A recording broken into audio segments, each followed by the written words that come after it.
अच्छा, सुबह का नाश्ता हो ना, नाश्ते में अगर चाय ना हो तो ब्रेकफास्ट करने का बिल्कुल भी मज़ा नहीं आता। मेरा मानना ये है कि अगर आपको नाश्ता मिले ना मिले, लेकिन एक कप चाय ज़रूर मिलना चाहिए। ऐसा लगता है जैसे आपका दिन मुकम्मल हो गया, आपका नाश्ता मुकम्मल हो गया। आज ना मेरा नाश्ते में बिल्कुल भी पराठा खाने को दिल नहीं चाह रहा था, तो मैंने सोचा चलो मौसम बदल रहा है, वैसे भी तबीयत थोड़ी सी ठीक नहीं थी, तो मैंने कहा चलो अंडा बॉयल करती हूँ। तो मैंने अपने लिए और अपनी अम्मा के लिए मैंने एग बॉयल किए। अगर आपकी तबीयत ठीक नहीं रहती ना, और अगर आपको थोड़ी सी थकावट महसूस होती है, तो नाश्ते में एक बॉयल अंडा ज़रूर लें।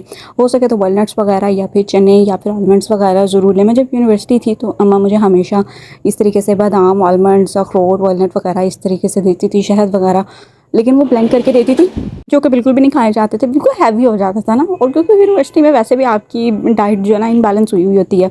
और यहाँ मैं जब अपनी अम्मी के घर आई थी तो मैंने एक सूट ऑर्डर किया था, जो कि मुझे बहुत अच्छा लगा था। और मैंने अपनी मियाँ से रिक्वेस्ट की थी कि मुझे ये ड्रेस बहुत पसंद है, तो उन्होंने कहा ठीक है, अगर तुम्हें अच्छा लगता है तो तुम ले लो। तो यहाँ मैंने एक बहुत खूबसूरत सा सूट लिया, और यह मैं अपनी अम्मी को दिखा रही थी। ये खड्डी नेट का सूट था, और then I will show you कि ये मैंने कहाँ से, किस पेज से मंगवाया था। लिटरली ये ड्रेस बहुत खूबसूरत था, और इसका एम्ब्रॉयडरी बहुत ज़्यादा डिसेंट थी। और मैंने अपनी अम्मा को कहा था, मैंने कहा मेरा लास्ट डे है, सुबह मैंने वैसे ही चले जाना है, तो मेरा कड़ी पकौड़ा खाने को बहुत ज़्यादा दिल चाह रहा है। तो अम्मा ने मेरी रिक्वेस्ट पे कड़ी पकौड़ा बनाया। मैंने कहा ठीक है, तुम भी क्या याद रखोगी, तुम्हारी माँ ने तुम्हारे लिए कड़ी पकौड़ा बनाया था।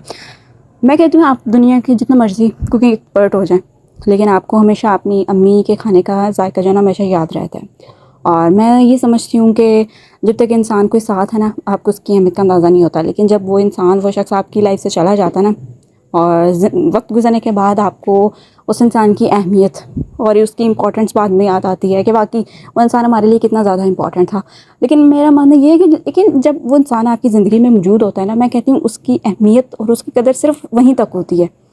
अगर हम उस इंसान को अपनी ज़िंदगी में मौजूद हों, तो अगर हम उसकी तभी इज़्ज़त कर लें, उसकी तभी एहसास कर लें, तो मैं कहती हूँ कि रिश्ते खोने से बहुत ज़्यादा बच सकते हैं। रिश्ते बचाने का तरीका यही है कि हम वक्त पे रिश्तों की अहमियत करना सीखें, उनको बचाना सीखें।